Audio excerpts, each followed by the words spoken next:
মোহন Bengali টেলসে আপনাদের স্বাগত জানাই। আপনারা শুনছেন শরৎচন্দ্র চট্টোপাধ্যায়ের একটি বিখ্যাত সামাজিক উপন্যাস পল্লী সমাজ, এই গল্পের দ্বিতীয় পর্ব। বন্ধুরা, আপনাদের কাছে আমাদের বিনীত নিবেদন, যদি আমাদের গল্পটি আপনাদের ভালো লাগে তাহলে প্লিজ আমাদের চ্যানেলটি সাবস্ক্রাইব করুন এবং পাশে থাকা বেল আইকনটি অবশ্যই প্রেস করে দেবেন, যাতে পরবর্তী নোটিফিকেশান সবার আগে আপনাদের কাছে পৌঁছে যায়। আর যারা ইতিমধ্যে আমাদের চ্যানেলটি সাবস্ক্রাইব করে আমাদের সাথে রয়েছেন, তাদের সমস্ত বন্ধুদের মোহন বেঙ্গলি টেলসের পক্ষ থেকে জানাই আন্তরিক শুভেচ্ছা ও ভালোবাসা।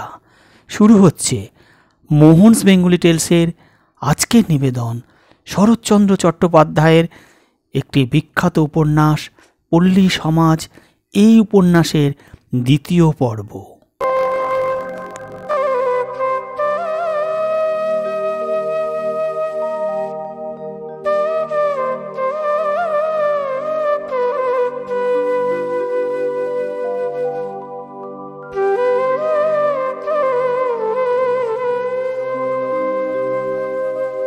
জ্যাঠাইমা! ডাক শুনিয়া বিশ্বেশ্বরী ভাঁড়ার ঘর হইতে বাহিরে আসিলেন। বেনির বয়সের সঙ্গে তুলনা করিলে তাহার জননীর বয়স 50-এর কম হওয়া উচিত নয়, কিন্তু দেখলে কিছুতেই 40-এর বেশি বলিয়া মনে হয় না। রমেশ নির্নিমেষ চক্ষে চাহিয়া রহিল। আজও সেই কাঁচা সোনার বর্ণ। একদিন যে রূপের খ্যাতি এ অঞ্চলে প্রসিদ্ধ ছিল, আজও সেই অনিন্দ সৌন্দর্য তাহার নিটল পরিপূর্ণ দেহটাকে বর্জন করিয়া দূরে যাইতে পারে নাই। মাথার চুলগুলি ছোট করিয়া ছাঁটা, সম্মুখেই 2-1 গাছি কুঞ্চিত হইয়া কপালের উপর পড়িয়াছে। চিবুক, কপোল, ওষ্ঠাধর, ললাট সবগুলো যেন কোনো বড় শিল্পীর বহু যত্নের, বহু সাধনার ফল। সবচেয়ে আশ্চর্য তাহার 2টি চক্ষুর দৃষ্টি। সেদিকে ক্ষণকাল চাহিয়া থাকিলে সমস্ত অন্তঃকরণ যেন মোহবিষ্ট হইয়া আসিতে থাকে। এই জ্যাঠাইমা রমেশকে এবং বিশেষ করিয়া তাহার পরলোকগতা জননীকে একসময় বড় ভালোবাসিতেন। বধূ বয়সে যখন ছেলেরা হয় নাই, শাশুড়ি ননদের যন্ত্রণায় লুকাইয়া বসিয়া এই 2টি জায়ে যখন একযোগে চোখের জল ফেলিতেন, তখন এই স্নেহের প্রথম গ্রন্থি বন্ধন হয়। তারপরে গৃহবিচ্ছেদ, মামলা মোকদ্দমা, পৃথক হওয়া, কত রকমের ঝড় ঝাপটা এই 2টি সংসারের উপর দিয়া বহিয়া গিয়াছে। বিবাদের উত্তাপে বাঁধর শিথিল হইয়াছে, কিন্তু একেবারে বিচ্ছিন্ন হইতে পারে নাই। বহু বর্ষ পরে সেই ছোট বউয়ের ভাঁড়ার ঘরে ঢুকিয়া তাহারই হাতের সাজানো এই সমস্ত বহু পুরাতন হাঁড়ি কলসির পানে চাহিয়া জ্যাঠাইমার চোখ দিয়ে জল ঝরিয়া পড়িতেছিল। রমেশের আহ্বানে যখন তিনি চোখ মুছিয়া বাহির হইয়া আসিলেন, তখন সেই 2টি আরক্ত আর্দ্র চক্ষু পল্লবের পানে চাহিয়া রমেশ ক্ষণকালের জন্য বিস্ময়াপন্ন হইয়া রহিল। তাহাতেই বোধ করি এই সদ্য পিতৃহীন রমেশের প্রতি দৃষ্টিপাত করিতেই তাহার বুকের ভেতরটা যেভাবে হাহাকার করিয়া উঠিল, তাহার লেশমাত্র তিনি বাইরে প্রকাশ পাইতে দিলেন না, বরং একটুখানি হাসিয়া বলিলেন, চিনতে পারিস রমেশ? জবাব দিতে গিয়া রমেশের ঠোঁট কাঁপিয়া গেল। মা মারা গেলে যতদিন না সে মামার বাড়ি গিয়েছিল, ততদিন এই জ্যাঠাইমা তাহাকে বুকে করিয়া রাখিয়াছিল এবং কিছুতেই ছাড়িতে চাহেন নাই।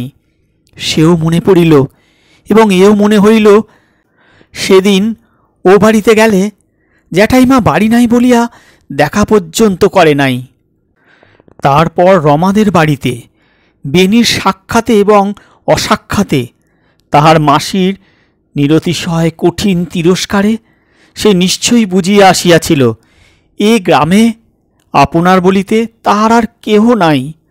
বিশ্বেশ্বরী রমেশের মুখের প্রতি মুহূর্তকাল চাহিয়া থাকিয়া বলিলেন, ছি বাবা, এ সময় শক্ত হতে হয়।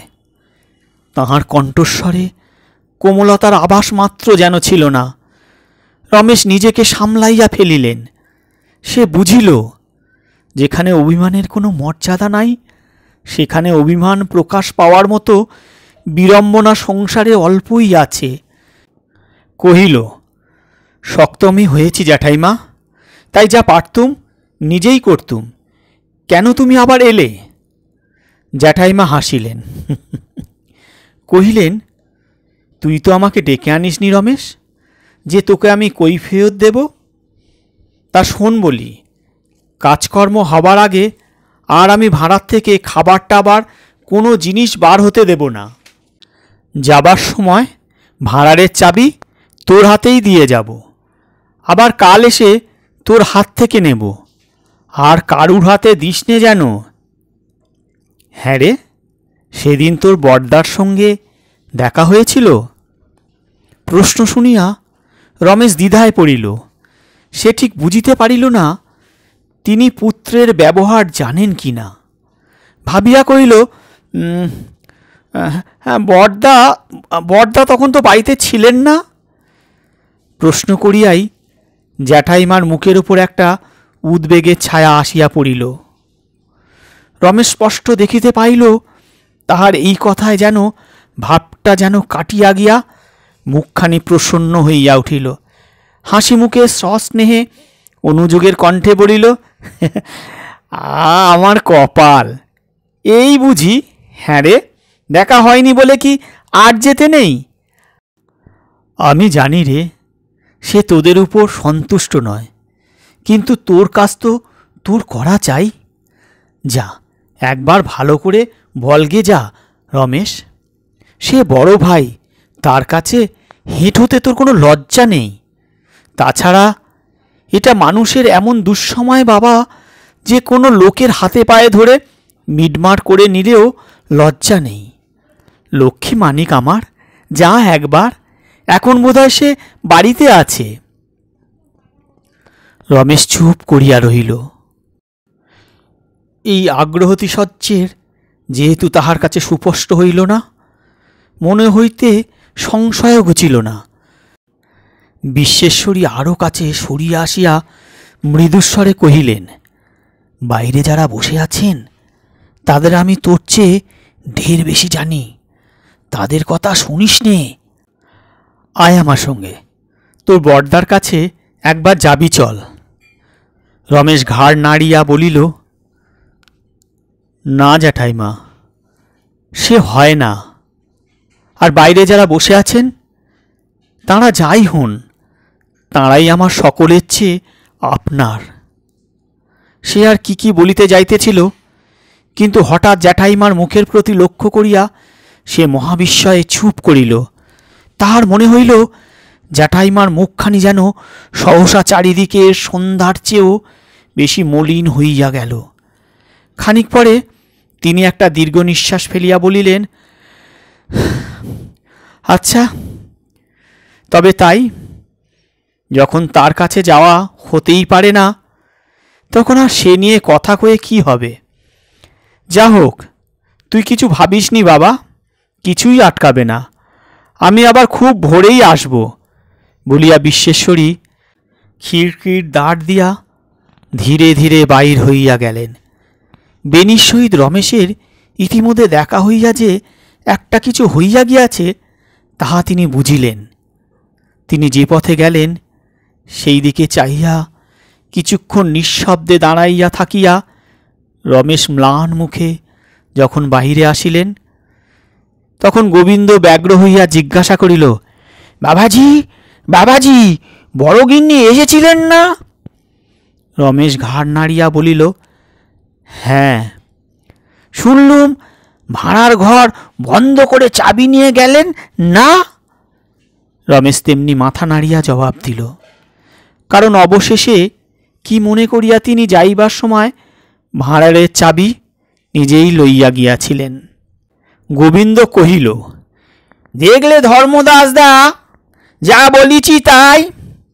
বলি মতলবটা বুঝলে বাবাজি? রমেশ মনে মনে অত্যন্ত ক্রুদ্ধ হইল, কিন্তু নিজের নিরুপায় অবস্থা স্মরণ করিয়া সহ্য করিয়া চুপ করিয়া রইল। দরিদ্র দীনু ভট্টাচার্য তখনও যায় নাই, কারণ তাহার বুদ্ধিশুদ্ধি ছিল না।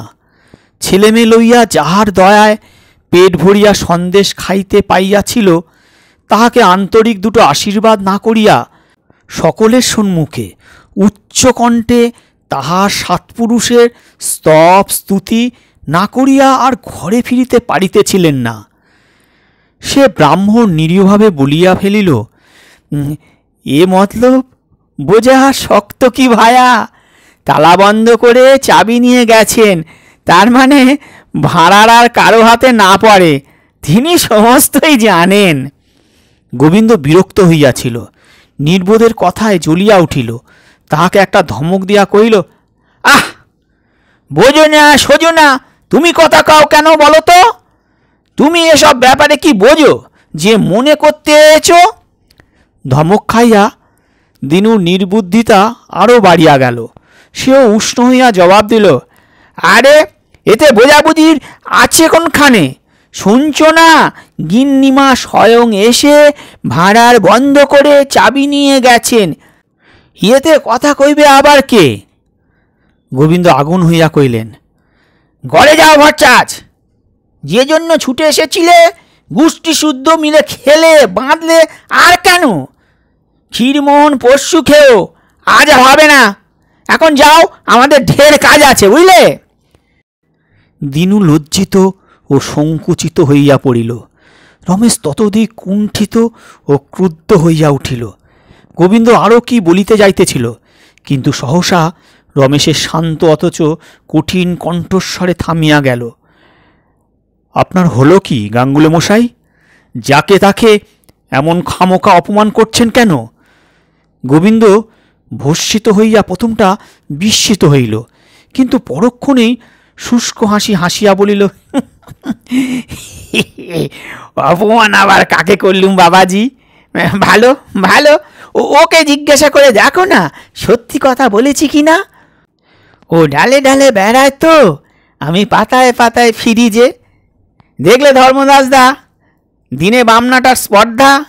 আচ্ছা, ধর্মদাসদা কি দেখিল তা সেই জানে, কিন্তু রমেশ লোকটার নির্লজ্জতা ও স্পর্ধা দেখিয়া অবাক হইয়া গেল। তখন দিনু রমেশের দিকে চাইয়া নিজেই বলিল, না বাবা, গোবিন্দ সত্য কথাই বলেছে। আমি বড় গরিব, সে কথা সবাই জানে। ওদের মতো আমার জমি জমা চাষবাস কিছুই নেই। এই রকম চেয়ে চিনতে ভিক্ষে শিক্ষে করেই আমার দিন চলে। ভালো জিনিস ছেলে পিলেদের কিনে খাওয়ানোর মতো ক্ষমতা ভগবান আমায় দেয়নি। তাই সব বড় ঘরে কাজকর্ম হলে ওরা খেয়ে বাঁচে। কিছু মনে করো না বাবা, তারিণী দাদা বেঁচে থাকলে তিনি আমাদের খাওয়াতে ভালোবাসতেন। তাই আমি তোমাকে নিশ্চয় বলছি বাবা, আমরা যে আজ মিটিয়ে খেয়ে গেলুম, তিনি ওপর থেকে দেখে খুশি হয়েছেন। হঠাৎ দিনুর গম্ভীর শুষ্ক চোখ দুটো জলে ভরিয়া উঠিয়া টপ টপ করিয়া দুফোঁটা সকলের সম্মুখে ঝরিয়া পড়িল। রমেশ মুখ ফিরিয়া দাঁড়াইল। দিনু তাহার মলিন ও শতছিন্ন উত্তরীয় প্রান্তে অশ্রু মুছিয়া ফেলিয়া বলিল, শুধু আমি নই বাবা, এদিকে আমার মতো দুঃখী গরিব যে যেখানে আছে, তারিণী দার কাছে হাত পেতে কেউ কখনো অমনি ফেরেনি। সে কথা কে আর জানে না বলো? তার ডান হাতের দান বাঁ হাতও টের পেত না যে। আর তোমাদের জ্বালাতন করবো না বাবা, আর করবো না। নেমা খেদি ওঠ, হরিধন চল বাবা, ঘরে যাই, আবার কাল সকালে আসবো। আর কি বলবো বাবা রমেশ, বাপের মতো হও, দীর্ঘজীবী হও।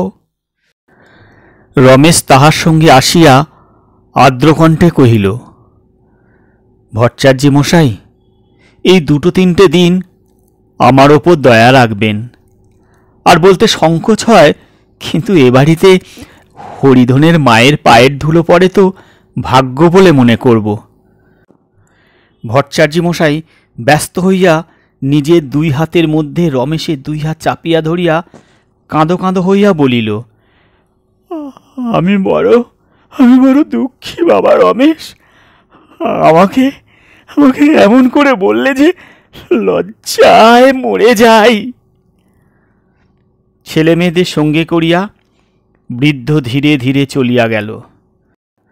রমেশ ফিরিয়া আসিয়া মুহূর্তের জন্য নিজের রূঢ় কথা স্মরণ করিয়া গাঙ্গুলি মশাইকে কিছু বলিবার চেষ্টা করিতেই সে থামাইয়া দিয়া উদ্দীপ্ত হইয়া বলিয়া উঠিল, এ যে আমার নিজের কাজ রমেশ, তুমি না ডাকলেও যে আমাকে নিজে এসেই সমস্ত করতে হতো, তাই এসেছি। ধর্মদাস দা আর আমি 2 ভাই তো তোমার ডাকবার অপেক্ষা করিনি বাবা। ধর্মদাস এইমাত্র তামাক খাইয়া কাশিতেছিল। লাঠিতে ভর দিয়া দাঁড়াইয়া কাশির ধমকে চোখ মুখ রাঙা করিয়া হাত ঘুরাইয়া বলিল, বলি শোনো রমেশ, আমরা বেনি ঘোষাল নই, আমাদের জন্মে ঠিক আছে। তাহার কুৎসিত কথায় রমেশ চমকিয়া উঠিল, কিন্তু রাগ করিল না। এই অত্যল্প সময়ের মধ্যে সে বুঝিয়াছিল ইহারা শিক্ষা ও অভ্যাসের দোষে অসংকোচে কত বড় গহীর্ত কথা যে উচ্চারণ করে তাহা জানে না। জ্যাঠাইমা সস্নেহ অনুরোধে এবং তাহার ব্যথিত মুখ মনে করিয়া রমেশ ভিতরে ভিতরে পীড়া অনুভব করিতেছিল। সকলে প্রস্থান করিলে সে বরদার কাছে যাইবার জন্য প্রস্তুত হইল। বেনির চণ্ডীমণ্ডপের বাইরে আসিয়া যখন উপস্থিত হইল, তখন রাত্রি 8টা। গোবিন্দ গাঙ্গুলির হাঁকাহাঁকিটাই সবচেয়ে বেশি। বাহির হইতেই তাহার কানে গেল, গোবিন্দ বাজি রাখিয়া বলিতেছে, এ যদি না 2 দিনে উচ্ছন্নে যায় তো আমার গোবিন্দ গাঙ্গুলি নাম তোমরা বদলে রেখো বেনি বাবু। নবাবি কাণ্ড কারখানা শুনলে তো? তারিণী ঘোষাল সিকি পয়সা রেখে মরেনি, তাও তো জানি, তবে এত কেন? হাতে থাকে কর, না থাকে বিষয় বন্ধক দিয়ে কে কবে ঘটা করে বাপের ছাদ্য করে, তা তো কখনো শুনিনি বাবা। আমি তোমাকে নিশ্চয়ই বলছি বেনি বাবু, এ ছোঁড়া নন্দীদের গদি থেকে অন্তত 3,000 টাকা দেনা করেছে। বেনি উৎসাহিত হইয়া কহিল, তাহলে তাহলে কথাটা তো বার করে নিতে হচ্ছে গোবিন্দ খুঁড়ো। গোবিন্দ স্বর মৃদু করিয়া কহিল, সবুর করো না বাবাজি, একবার ভালো করে ঢুকতেই দাও না, তারপরে। বাইরে দাঁড়িয়ে কেউ? এ কি রমেশ বাবাজি, আমরা থাকতে এত রাত্রিরে তুমি কেন বাবা? রমেশ সে কথার জবাব না দিয়া অগ্রসর হইয়া আসিয়া বলিল, বরদা, আপনার কাছেই এলুম। আসবে, এ তো তোমারই বাড়ি আর বড় ভাই পিতৃতুল্য, তাই তো আমরা বেনিবাবুকে বলতে এসেছি, বেনিবাবু তারিণীদের সঙ্গে মনোমালিন্য তার সঙ্গেই যাক। আর কেন, তোমরা 2 ভাই এক হও, আমরা দেখে চোখ জুড়াই। কি বলো হালদার মামা? ও কি দাঁড়িয়ে রইলে কেন বাবা? কে আছিস রে? একখানা কম্বলের আসন টাসন পেতে দে না রে। না বেনিবাবু, তুমি বড় ভাই, তুমি সব, তুমি আলাদা হয়ে থাকলে চলবে না। তাছাড়া বড় গিন্নি ঠাকুরুন যখন স্বয়ং গিয়ে উপস্থিত হয়েছেন তখন। বেনি চমকিয়া উঠিল, মা গিয়েছিলেন? এই চমকটা লক্ষ্য করিয়া গোবিন্দ মনে মনে খুশি হইল, কিন্তু বাহিরে সে ভাব গোপন করিয়া নিতান্ত ভালো মানুষের মতো খবরটা ফলাও করিয়া বলিতে লাগিল, শুধু যাওয়া কেন, ভাড়া টাড়ার করার কর্ম যা কিছু তিনি তো করছেন, আর তিনি না করলে করবেই বা কে? সকলে চুপ করিয়া রইল। গোবিন্দ একটা দীর্ঘ নিঃশ্বাস ফেলিয়া কহিল, না, গাঁয়ের মধ্যে বড় গিন্নি ঠাকুরুনের মতো মানুষ কি আর আছে? না হবে কেন?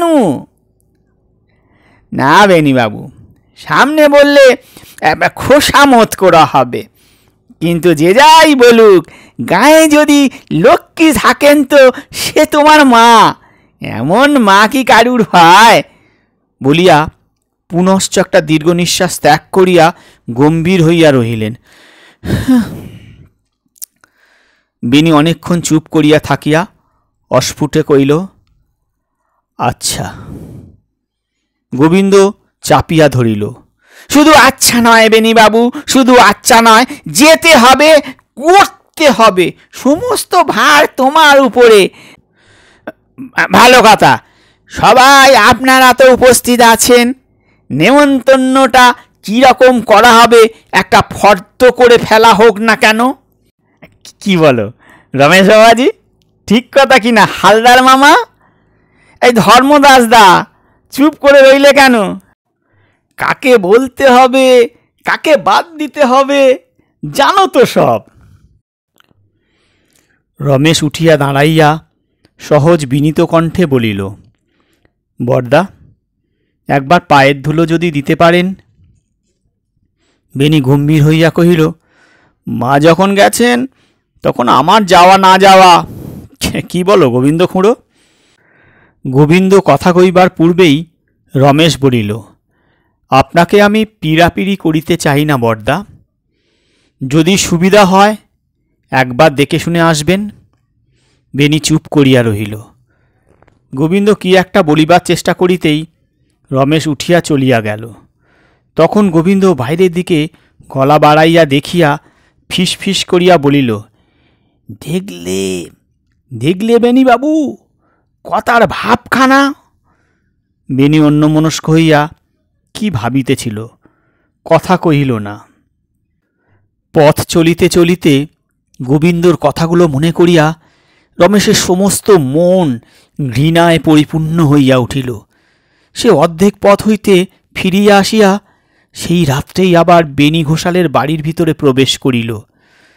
চণ্ডীমণ্ডপের মধ্যে তখন তর্ক কোলাহল উদ্দাম হইয়া উঠিয়াছিল, কিন্তু সে শুনিতেও তাহার প্রবৃত্তি হইল না। সোজা ভিতরে প্রবেশ করিয়া রমেশ ডাকিল, জ্যাঠাইমা। জ্যাঠাইমা তাহার ঘরের সম্মুখের বারান্দায় অন্ধকারে চুপ করিয়া বসিয়াছিলেন। এত রাত্রে রমেশের গলা শুনিয়া বিস্ময়াপন্ন হইলেন। রমেশ, কেন রে? রমেশ উঠিয়া আসিল। জ্যাঠাইমা ব্যস্ত হইয়া বলিলেন, একটু দাঁড়া বাবা, একটা আলো আনতে বলি দেই। আলোয় কাজ নেই জ্যাঠাইমা, তুমি উঠো না, বলিয়া রমেশ অন্ধকারেই একপাশে বসিয়া পড়িল। তখন জ্যাঠাইমা প্রশ্ন করিলেন, এত রাত্রে যে? রমেশ মৃদু কণ্ঠে কহিল, এখনো তো নিমন্ত্রণ করা হয়নি জ্যাঠাইমা, তাই তোমাকে জিজ্ঞাসা করতে এলুম। তবেই মুশকিলে ফেললি বাবা। এঁরা কি বললেন? গোবিন্দ গাঙ্গুলি চ্যাটুর্যে মশাই? রমেশ বাধা দিয়া বলিয়া উঠিল, জানি নে জ্যাঠাইমা, কি এঁরা বলেন, জানতেও চাইনে, তুমি যা বলবে তাই হবে। অকস্মাৎ রমেশের কথার উত্তাপে বিশ্বেশ্বরী মনে মনে বিস্মিত হইয়া ক্ষণকাল মৌন থাকিয়া বলিলেন, কিন্তু তখন যে বললি রমেশ, এরাই তো সবচেয়ে আপনার। তা যাই হোক, আমার মেয়ে মানুষের কথায় কি হবে বাবা? এ গায়ে যে এবার, আর এ গায়ে কেন বলি, সব গায়েই এ ওর সঙ্গে খায় না, ও তার সঙ্গে কথা কয় না। একটা কাজকর্ম পড়ে গেলে আর মানুষের দুর্ভাবনার অন্ত থাকে না। কাকে বাদ দিয়ে কাকে রাখা যায়, এর চেয়ে শক্ত কাজ আর গ্রামের মধ্যে নেই। রমেশ বিশেষ আশ্চর্য হইল না, কারণ এই কয়েকদিনের মধ্যেই সে অনেক জ্ঞান লাভ করিয়াছিল। তথাপি জিজ্ঞাসা করিল, কেন এরকম হয় জ্যাঠাইমা? সে অনেক কথা বাবা, যদি থাকি সেখানে আপনি সব জানতে পারবি। কারুর সত্যকার দোষ অপরাধ আছে, কারুর মিথ্যে অপবাদ আছে। তাছাড়া মামলা মোকদ্দমা, মিথ্যে সাক্ষী দেওয়া নিয়েও মস্ত দলাদলি। আমি যদিও তোর এখানে দুদিন আগে যেতুম রমেশ, তাহলে এত উদ্যোগ আয়োজন কিছুতেই করতে দিতুম না। কি যে সেদিন হবে তাই কেবল আমি ভাবছি, বলিয়া জ্যাঠাইমা একটা নিঃশ্বাস ফেলিলেন। সে নিঃশ্বাসে যে কি ছিল তাহার ঠিক মর্মটি রমেশ ধরিতে পারিল না, এবং কাহারও সত্যকার অপরাধ বা কী এবং কাহারও মিথ্যে অপবাদী বা কী হইতে পারে তাহাও ঠিক ঠাওর করিতে পারিল না। বরঞ্চ উত্তেজিত হইয়া কহিল, কিন্তু আমার সঙ্গে তো তার কোনো যোগ নেই। আমি একরকম বিদেশি বললেই হয়, কারো সঙ্গে কোনো শত্রুতা নেই। তাই আমি বলি জ্যাঠাইমা, আমি দলাদলির কোনো বিচারই করব না, সমস্ত ব্রাহ্মণ শূদ্রই নিমন্ত্রণ করে আসব। কিন্তু তোমার হুকুম ছাড়া তো পারি নে, তুমি হুকুম দাও জ্যাঠাইমা। জ্যাঠাইমা কিছুক্ষণ চুপ করিয়া ভাবিয়া বলিলেন, এরকম হুকুম তো দিতে পারি নে রমেশ, তাতে ভারী গোলযোগ ঘটবে।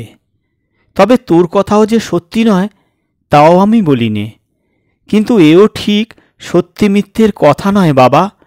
সমাজ যাকে শাস্তি দিয়ে আলাদা করে রেখেছে তাকে জবরদস্তি ডেকে আনা যায় না। সমাজ যাই হোক তাকে মান্য করতেই হবে, নইলে তার ভালো করবার মন্দ করবার কোনো শক্তিই থাকবে না। এরকম হলে তো কোনো মতে চলতে পারে না রমেশ। ভাবিয়া দেখিলে রমেশ একথা যে অস্বীকার করিতে পারিবে তাহা নয়, কিন্তু এইমাত্র নাকি বাহিরে এই সমাজের শীর্ষস্থানীয় ষড়যন্ত্র এবং নিচাশয়তা তাহার বুকের মধ্যে আগুনের শিখার মতো জ্বলিতেছিল।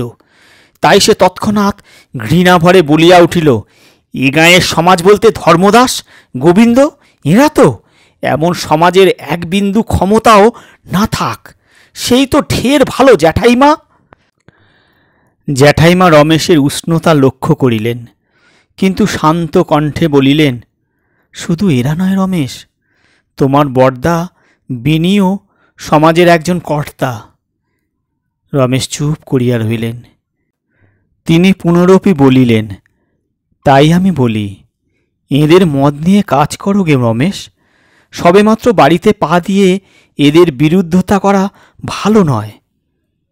বিশ্বেশ্বরী কতটা দূর চিন্তা করিয়া যে এইরূপ উপদেশ দিলেন, তীব্র উত্তেজনার মুখে রমেশ তাহা ভাবিয়া দেখিল না। কহিল, তুমি নিজে এইমাত্র বললে জ্যাঠাইমা, নানান কারণে এখানে দলাদলি সৃষ্টি হয়। বোধ করি ব্যক্তিগত আক্রোশটাই সবচেয়ে বেশি। তাছাড়া আমি যখন সত্যি মিথ্যে কারো দোষ অপরাধের কথাই জানি নে, তখন কোনো লোককেই বাদ দিয়ে অপমান করা আমার পক্ষে অন্যায়। জ্যাঠাইমা একটুখানি হাসিয়া বলিলেন, ওরে পাগলা, আমি তোর গুরুজন মায়ের মতো, আমার কথা না শোনাও তো তোর পক্ষে অন্যায়। কি করব জ্যাঠাইমা, আমি স্থির করেছি আমি সকলকেই নিমন্ত্রণ করব। তাহার দৃঢ় সংকল্প দেখিয়া বিশ্বেশ্বরীর মুখ অপ্রসন্ন হইল। বোধ করিবা মনে মনে বিরক্ত হইলেন। বলিলেন, তাহলে হুকুম নিতে আসাটা তোমার শুধু একটা ছলনা মাত্র? জ্যাঠাইমার বিরক্তি রমেশ লক্ষ্য করিল, কিন্তু বিচলিত হইল না। খানিক পরে আস্তে আস্তে বলিল, আমি জানতুম জ্যাঠাইমা, যা অন্যায় নয়, আমার সে কাজে তুমি প্রসন্ন মনে আমাকে আশীর্বাদ করবে। আমার। তাহার কথাটা শেষ হইবার পূর্বেই বিশ্বেশ্বরী বাধা দিয়া বলিয়া উঠিলেন, কিন্তু এটাও তো তোমার জানা উচিত ছিল রমেশ, যে আমার সন্তানের বিরুদ্ধে আমি যেতে পারবো না? কথাটা রমেশকে আঘাত করিল, কারণ মুখে সে যাই বলুক, কেমন করিয়া তাহা সমস্ত অন্তঃকরণ কাল হইতে এই জ্যাঠাইমার কাছে সন্তানের দাবি করিতেছিল। এখন দেখিল এ দাবির অনেক ঊর্ধ্বে তার আপন সন্তানের দাবি জায়গা জুড়িয়া আছে। সে ক্ষণকাল মাত্র চুপ করিয়া থাকিয়াই উঠিয়া দাঁড়াইয়াই চাপা অভিমানের সুরে বলিল, কাল পর্যন্ত তাই জানতুম জ্যাঠাইমা, তাই তোমাকে তখন বলেছিলুম যা পারি আমি একলাই করব, তুমি এসো না। তোমাকে ডাকবার সাহস তো আমার হয়নি। এই ক্ষুণ্ণ অভিমান জ্যাঠাইমার অগোচর রহিল না, কিন্তু আজ জবাব দিলেন না, অন্ধকারে চুপ করিয়া বসিয়া রহিলেন। খানিক পরে রমেশ চলিয়া যাইবার উপক্রম করিতেই বলিলেন, তবে একটু দাঁড়াও বাছা, তোমার ভাঁড়ার ঘরের চাবিটা এনে দিই। বলিয়া ঘরের ভিতর হইতে চাবি আনিয়া রমেশের পায়ের কাছে ফেলিয়া দিলেন। রমেশ কিছুক্ষণ স্তব্ধ হইয়া দাঁড়াইয়া থাকিয়া অবশেষে গভীর একটা নিঃশ্বাস ফেলিয়া তুলিয়া লইয়া আস্তে আস্তে চলিয়া গেলেন। ঘণ্টা কয়েক মাত্র পূর্বে সে মনে মনে বলিয়াছিল, আর আমার ভয় কি, আমার জ্যাঠাইমা আছেন। কিন্তু একটা রাত্রিও কাটিল না, তাহাকে আবার নিঃশ্বাস ফেলিয়া বলিতে হইল, না, আমার কেহ নেই, জ্যাঠাইমাও আমাকে ত্যাগ করেছেন।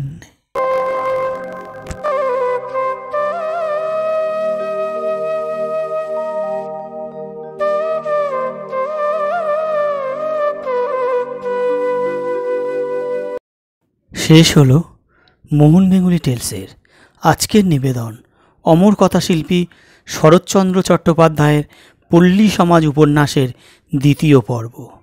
খুব শীঘ্রই আমরা তৃতীয় পর্ব নিয়ে হাজির হচ্ছি। ততক্ষণ আমাদের সাথে থাকুন। ধন্যবাদ।